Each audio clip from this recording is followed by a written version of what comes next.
Hi, this is Jacy from Mally's Sweet Tooth, and I'm going to show you how to make my own cutters. This is something I've been doing for quite a while now, and after making the blue jean and t-shirt cutters, I got asked about it several times, so I figured I'd do a tutorial. The key is this is aluminum flashing. You can get it at any hardware store. The thing is, you have to make sure you get untreated. There's been some controversy about aluminum flashing. With this, it's not treated. It's the same stuff they use to make tinfoil and pop cans. I know, I checked into this well over a year ago.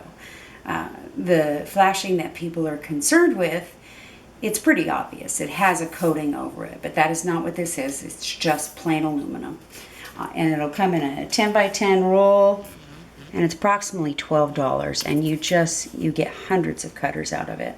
Once I open it, I just keep it wrapped up with a rubber band. But I have some out that I've been using. I think this is the last of my previous roll. I probably got over 100 cookie cutters out of this roll.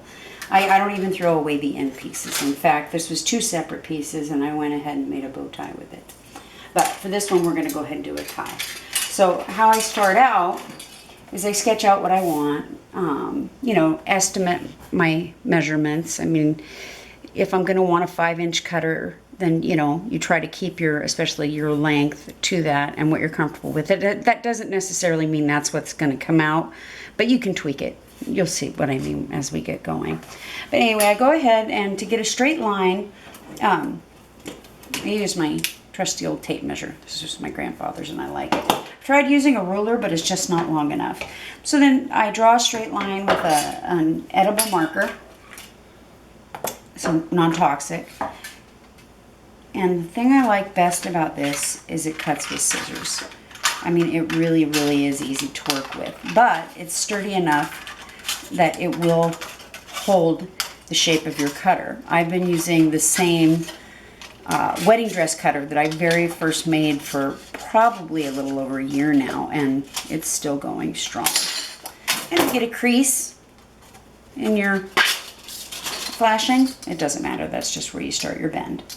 As far as these go, if you can find them with a flat edge, it makes the bend straighter, because if it angles in, your bend will kind of angle in. I'm working with what I've got right now simply because everything else I've got is packed up. We're getting ready to remodel our garage. So I've went ahead and drawn with my edible marker my lines along the cookie cutter. So I'll go ahead and make my bends there. Bend there. Bend there. And then this one would bend out. And say you bend it the wrong way, pretty flexible stuff, you can bend it back. It's not a big deal. I'll go ahead and bend this out. One thing I didn't mention, I always leave the bottom a little bit longer. See, you can just tweak it a little bit to get the look that you're wanting. I leave the bottom a little bit longer than you might want, just in case you want it a little wider, because once you get it actually made, you might want it to look a little different. So bend, and then another bend. Same on the other side.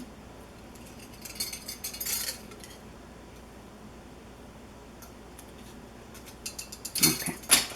So you'll have a little bit extra left over here, but ultimately this is what it would look like. So what I do is I cut a short piece here, and this is where I'll tape it. And that way no dough can get in there. Scotch tape is in fact non-toxic. If you're not comfortable with Scotch tape, you can use a rivet. You can also use food-safe glue. But I'll go ahead and show you what I mean.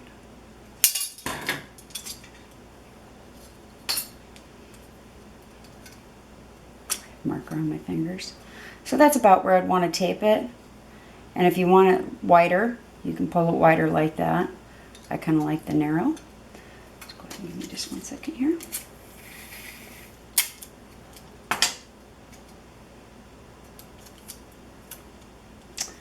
If you haven't gotten your cut completely straight, which happens, that's not a big concern. I just make sure one side is very even, and then that's the side that I tend to use when I'm cutting cookies. Okay. Okay, so there's our cutter.